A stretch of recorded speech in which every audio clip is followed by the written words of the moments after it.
Guys, season റിവ്യൂവിൽ നമ്മൾ ഇന്ന് സംസാരിക്കാൻ പോകുന്നത് നോർത്ത് ഈസ്റ്റ് യുണൈറ്റഡിനെ പറ്റിയാണ്. നോർത്ത് ഈസ്റ്റ് യുണൈറ്റഡിനെ സംബന്ധിച്ചിടത്തോളം ഈ സീസൺ അവരുടെ ആരാധകർക്ക് ഒരിക്കലും മറക്കാൻ കഴിയാത്തൊരു സീസണാണ്. കാരണം ചരിത്രത്തിൽ ആദ്യമായിട്ട് അവർ ഒരു ട്രോഫി സ്വന്തമാക്കിയിട്ടുള്ള വർഷമാണ്. ഡ്യൂറൻ കപ്പ് 2024-25 സീസണിലെ അവർക്ക് അങ്ങ് സ്വന്തമാക്കാനായിട്ട് സാധിച്ചു. അതുകൊണ്ട് തന്നെ യുവാൻ പെഡ്രോ ബെനാലി എന്ന് പറയുന്ന പരിശീലകൻ നോർത്ത് ഈസ്റ്റിൻ്റെ ചരിത്ര താളുകളിൽ എഴുതപ്പെട്ടിട്ടുള്ളൊരു പേരായിട്ട് ഇതിനോടകം തന്നെ മാറിക്കഴിഞ്ഞു എന്നുള്ളതാണ് ഏറ്റവും പ്രധാനപ്പെട്ട ഒരു കാര്യം.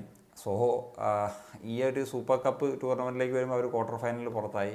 ISLലേക്ക് വരുമ്പോഴത്തേക്കും അവർക്ക് പ്ലേ ഓഫിലേക്ക് യോഗ്യത നേടാൻ സാധിച്ചു. പക്ഷേ പ്ലേ ഓഫിൽ പുറത്താകുകയാണ്. സൂപ്പർ കപ്പിലും ISLൻ്റെ പ്ലേ ഓഫിലും ജംഷഡ്പൂർ FC യോട് തോറ്റാണ് അവർ പുറത്താകുന്നത്. ലാസ്റ്റ് സീസണിൽ യുവാൻ പെഡ്രോ ബെനാലി എന്ന് പറഞ്ഞിട്ടുള്ള പരിശീലകൻ്റെ അണ്ടറിൽ 7ാം സ്ഥാനത്താണ് ISLൽ ഫിനിഷ് ചെയ്തത്. ഒരു പോയിൻറ്റിൻ്റെ ഡിഫറൻസിൽ മാത്രമാണ് അവർക്ക് പ്ലേ ഓഫ് നഷ്ടമായതെങ്കിൽ ഈ സീസണിലേക്ക് വരുമ്പോഴത്തേക്കും അവർക്ക് 4ാം സ്ഥാനത്തേക്ക് എത്താൻ സാധിച്ചു എന്നുള്ളതാണ്. എന്താണ് പ്രധാനപ്പെട്ട ഒരു മാറ്റം? ഇപ്പം സൈനിങ്സ് ഒക്കെ നടത്തിയത് വെച്ച് നോക്കിക്കഴിഞ്ഞാൽ പ്രധാനമായിട്ടും നടത്തിയിട്ടുള്ള 3 സൈനിങ്സ് ആണുള്ളത്. ഇപ്പം വിദേശ താരങ്ങളുടെ കാര്യത്തിൽ 4 പേരെ റിട്ടേൺ ചെയ്തു. അറ്റാക്കിങ്ങിലാണ് 2 മാറ്റങ്ങൾ അവർ കൊണ്ടുവന്നത് എന്നുള്ളതാണ്.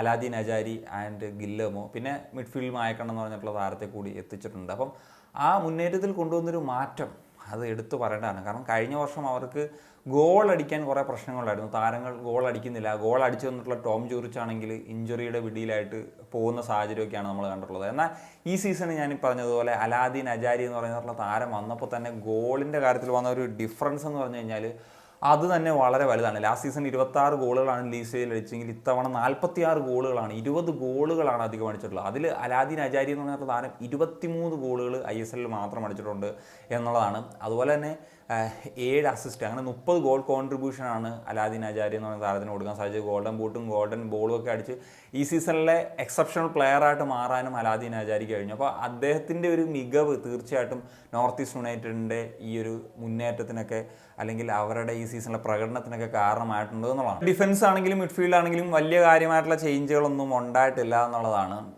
കഴിഞ്ഞ വർഷത്തേതെന്ന പോലെ ഇപ്പം പറഞ്ഞല്ലോ, മായക്കണ്ണൻ്റെയൊക്കെ അഡീഷനാണ് പറയുന്നത്. പിന്നെ ഗുർമീതിനെ ഓൾറെഡി ജനുവരിയിൽ എത്തിച്ചുകൊണ്ട് തന്നെ അവരുടെ ഗോൾ കീപ്പിംഗ് ഡിപ്പാർട്ട്മെൻറ്റും വളരെ ശക്തമായി. കാരണം കഴിഞ്ഞ സീസൺ നോക്കി കഴിഞ്ഞാൽ ആദ്യ സമയത്ത് ഗോൾ കീപ്പിംഗ് എറേഴ്സ് ഭയങ്കര കൂടുതലായിരുന്നു. അപ്പോൾ ഈ സീസണിലേക്ക് വരുമ്പോഴത്തേക്കും അതൊക്കെ അവർക്ക് പരിഹരിക്കാനായിട്ട് സാധിച്ചിട്ടുണ്ട് എന്നുള്ളതാണ്. പിന്നെ പെഡ്രോ ബെനാലി എന്ന് പറഞ്ഞിട്ടുള്ള പരിശീലകൻ വളരെ ലിമിറ്റഡ് ആയിട്ടുള്ള ഒരു സ്ക്വാഡ് ഉണ്ടായിരുന്നിട്ട് കൂടി ആ സ്ക്വാഡിനെ യൂട്ടിലൈസ് ചെയ്തിട്ടുള്ള രീതി എന്ന് പറഞ്ഞു കഴിഞ്ഞാൽ ഏറ്റവും മികച്ച പറയേണ്ടതാണ്. അപ്പോൾ ഒരു ബാലൻസ്ഡ് ആയിട്ടുള്ള ഒരു വിദേശ നിരയാണ്. കാരണം ഞാൻ മുമ്പ് സൂപ്പർ കപ്പ് തുടങ്ങുന്നതിന് മുമ്പ് പറഞ്ഞിട്ടുണ്ട്, കാരണം 6 വിദേശ താരങ്ങളെ ഒന്നിച്ച് കളിപ്പിക്കാൻ പറ്റും. ആ തരത്തിലുള്ളൊരു സ്ക്വാഡ് ബിൽഡിംഗ് ആണ് അവർക്കുള്ളത്. പക്ഷേ ഹംസ അവൈലബിൾ അല്ലാത്തൊരു സാഹചര്യമായിരുന്നു ഉണ്ടായിരുന്നത്. അതുകൊണ്ടാണ് പറ്റാതിരുന്നത്. അതുപോലെ തന്നെ പല പ്ലേയേഴ്സിനെയും ഒരു യൂട്ടിലിറ്റി പ്ലേയേഴ്സ് എന്ന നിലയിൽ കളിപ്പിച്ചിട്ടുണ്ട് എന്നുള്ളതാണ്. പൊസിഷൻസിൽ ഡിഫറെൻറ്റ് പൊസിഷൻസ്. ഇപ്പം റെഡീൻ ദലാങ്ങിനെ ഇത്തവണ ഒരു റൈറ്റ് ബാക്ക് പൊസിഷനിൽ കൊണ്ടുവന്നു, അത് സക്സസ് ആയി. അതുപോലെ ജിതിൻ എംഎസ് സാധാരണഗതി ലെഫ്റ്റ് വിങ്ങിലാണ് കളിച്ചുകൊണ്ടിരുന്നത്, അദ്ദേഹത്തെ റൈറ്റ് വിങ്ങിലേക്ക് സ്വിച്ച് ചെയ്തു, നന്നായിട്ട് കളിക്കാൻ സാധിച്ചു. സാംദേ പോലത്തെ താരത്തെ ലെഫ്റ്റ് ബാക്കിൽ, അദ്ദേഹം കഴിഞ്ഞ സീസണിലൊക്കെ കളിച്ചിരുന്നു, പക്ഷേ സാധാരണ പൊസിഷനിൽ നിന്ന് ആ പൊസിഷനിലൊക്കെ വന്ന് സെറ്റായി. അതുപോലെ തോയ് സിംഗ്, പാർദിപ് ഗൊഗോയി,